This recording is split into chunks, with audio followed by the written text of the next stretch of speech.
you guys, it's Kristina, and today I want to share with you a little piece of my past and a story that is very personal to me, and it's how I became a vegetarian.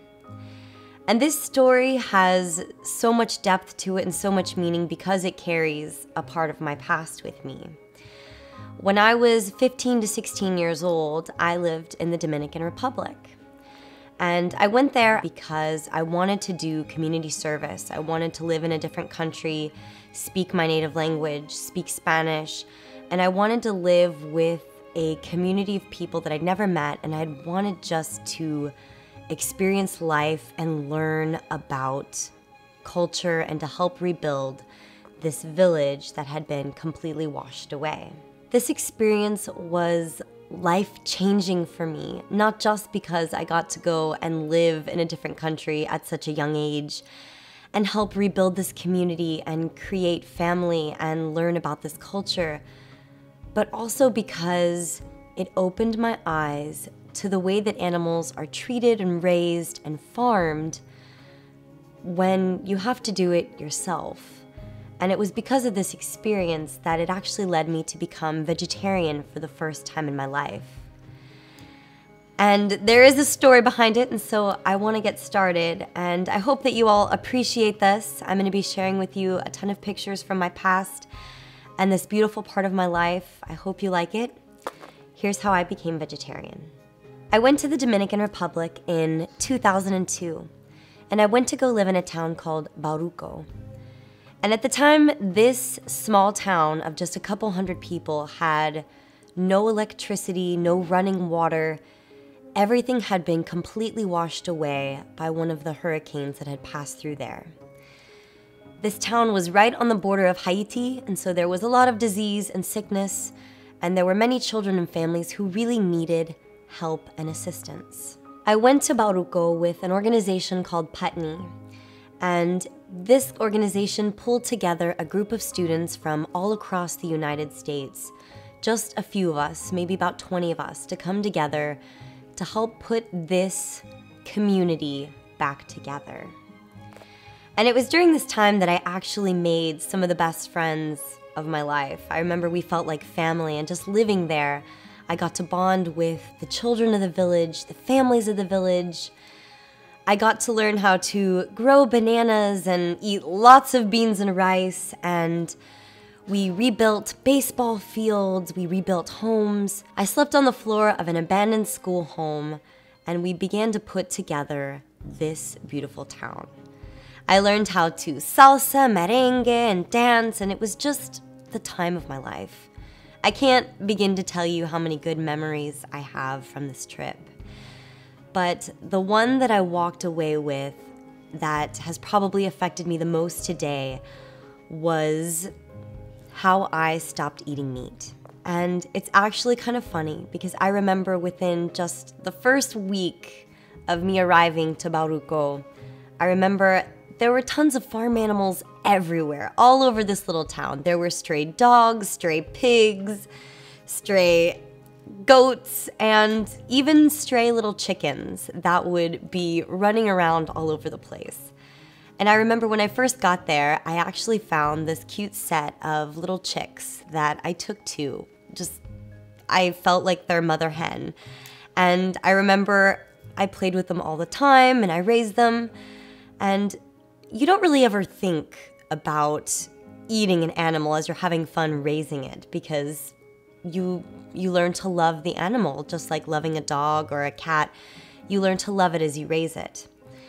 And as months had gone by, I remember these chickens had grown very big, and I loved them. So when you're young and you've been exposed to many different types of products in a grocery store, everything comes in a package. And so my first time living in this type of a community, I didn't really understand that if you were going to eat meat or eat other animals, you had to kill them yourself if you wanted to consume them. And I had never really been in charge of that before. I kept myself busy with the educational side of volunteering and being in the baseball fields and being on the beach and rebuilding the schools and being with the children. But the day came around that it was time for me to learn how to kill my own food to eat it, and it was for the group, it was for the family. And I'll never forget this experience, because when it came my turn to make dinner for everyone, or to make the meal for everyone, I was completely shocked when they told me that I had to kill the chickens to be able to prepare them with the beans and the rice and the tomato sauce. And I'll never forget this moment in my life, because I cried hysterically maybe for about an hour when they told me that I had to kill my chickens, and I didn't want to do this. And I couldn't get myself to do it. And I remember standing around that day as literally some of my friends slit the throats of some of these chickens. They plucked their feathers, they de-skinned them, they took out their guts, they separated the chicken parts, and they cooked them in a pot, in a bowl on top of a fire in the middle of this village. And I remember feeling so traumatized by this event that I could no longer look at any of the chickens for a very long time. And I didn't eat chicken or any type of meat after that for at least a year.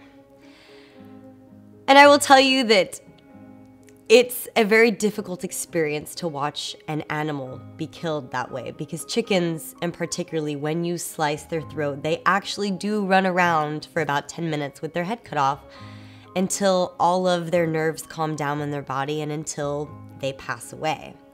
It's not an easy thing to watch. I didn't enjoy it whatsoever.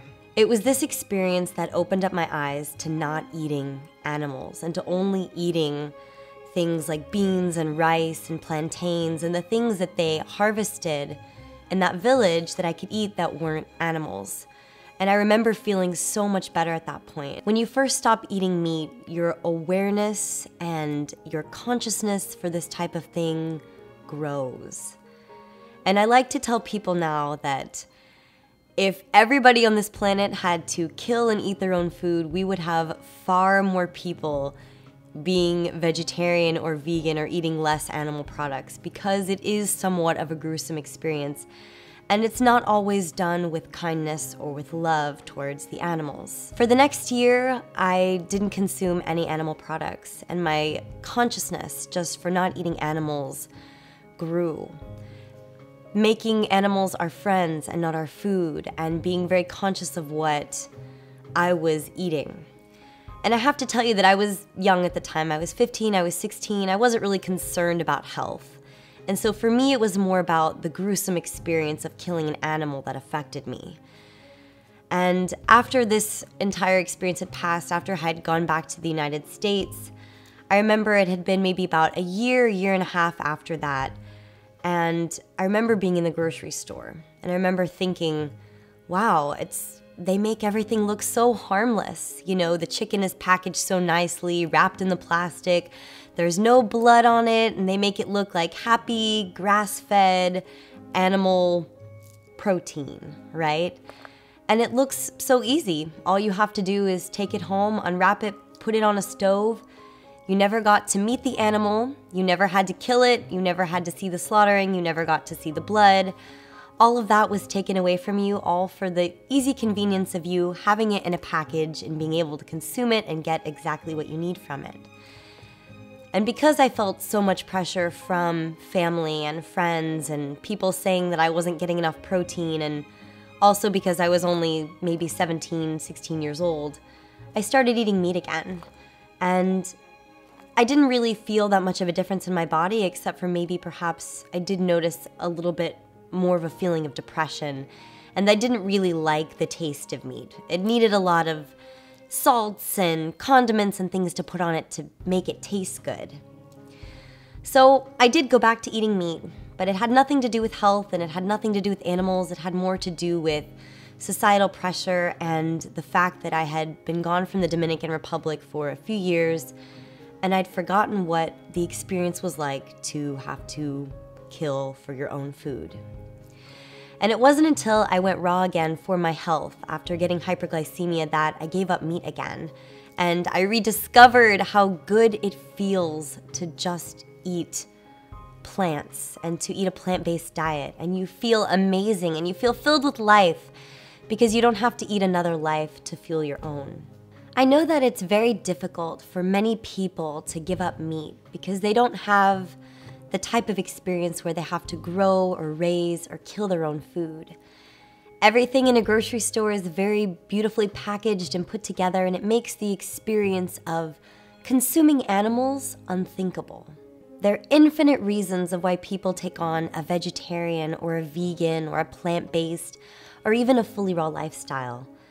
And whatever the reason is, it's beautiful because it brings you towards living a more compassionate, empathetic, loving, healthy, sustainable life, not just for you, but for everyone around you.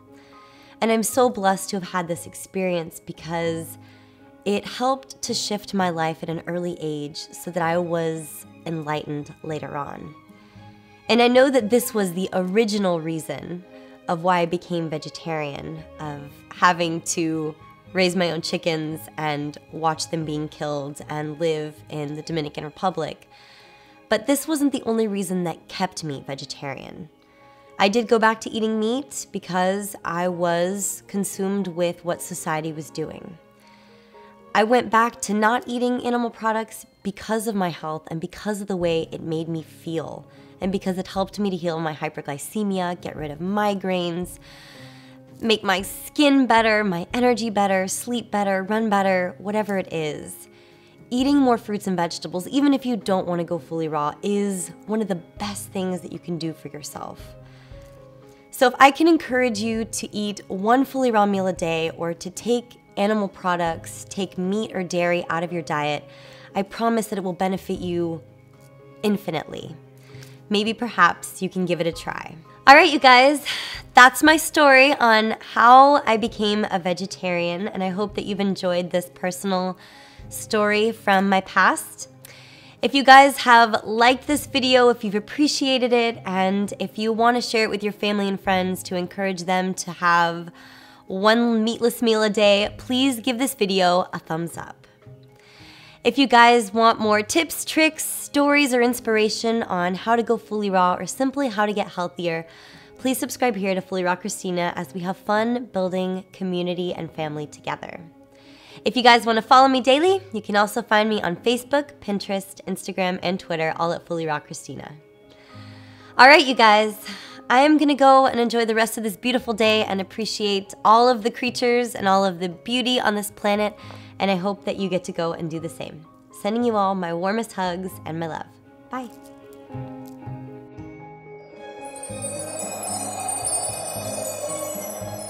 The next thing I should talk about is why people shouldn't eat a lot of rice and beans. I ate way too many rice and beans while I was there. Nobody liked me. Boop, boop. My favorite part about living in the Dominican Republic was the ocean. Waking up every morning and going and jumping in the ocean. And there were all these rocks, and I just remember feeling like I loved jumping in, and there was this huge, like 30 steep drop, and it made all these waves come in, and some of the kids would surf or bungee board or whatever, but I just remember loving being taken over by the undercurrent and feeling like I had no control over my body and then being washed ashore. It was just the best feeling ever.